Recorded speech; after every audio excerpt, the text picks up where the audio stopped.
Okay, so many people run their databases, of course, in the cloud these days. One of the examples is Microsoft Azure, where you can run a SQL database server. So this is what we have here, and I'll show you how to connect to it with ODBC.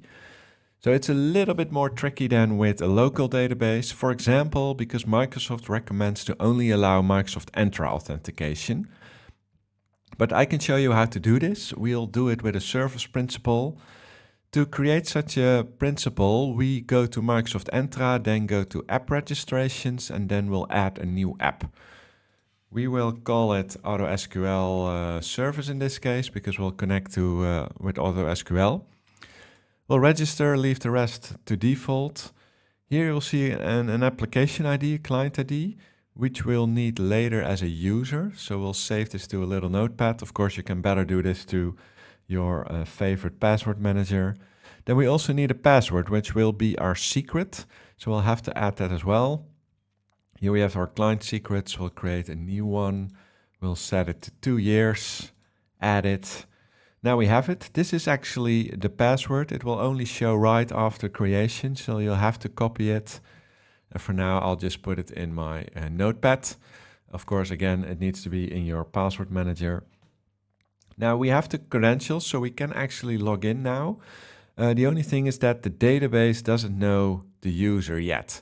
So in order to do that, we actually have to create the login in the database as well. So here I'm logged into the same Azure Microsoft SQL Server, but I'm logged in with my user, which doesn't work, of course, for offline access with other applications.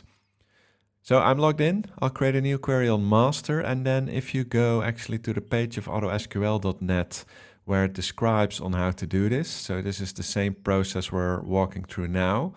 We also have here the queries that we need. So first we'll create a login from external provider for AutoSQL service in this case. So if we execute that, it completed successfully. So that's the generic login. Now we need to create a user on the database that we would like to use. So then we have 2 more queries. First we create this user, and then we also add the role. So let me copy them both. And then first create this user. Okay, and then we also add the role DB data reader so that we can actually execute queries. Okay, so now the user is available on Microsoft Entra, but also known in the Azure SQL Server. So now we can actually try to connect to it with AutoSQL. So here we have it.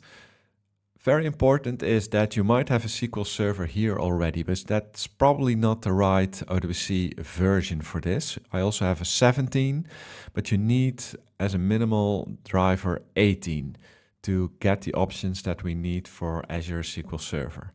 So if I click Build Connection String, I'll first have to put in the server name. I can look this up into the overview of my databases. So here I have my service name. I will copy this and paste it in server. I'll say next. Then here I have the way I want to log in. So here we choose with Azure Service Principal authentication. So now we need a login ID and a password. So these are our saved credentials. The client ID is this login ID. And then the secret is the password. Of course, after publishing this video, I will remove this. Then I can change my default database to AutoSQL. Say next, everything default. Let's test. All right, it works. So that's great. So now we have a successful connection.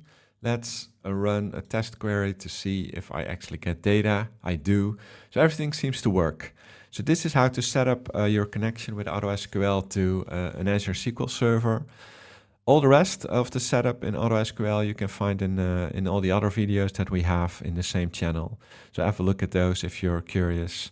But this is how to establish the connection.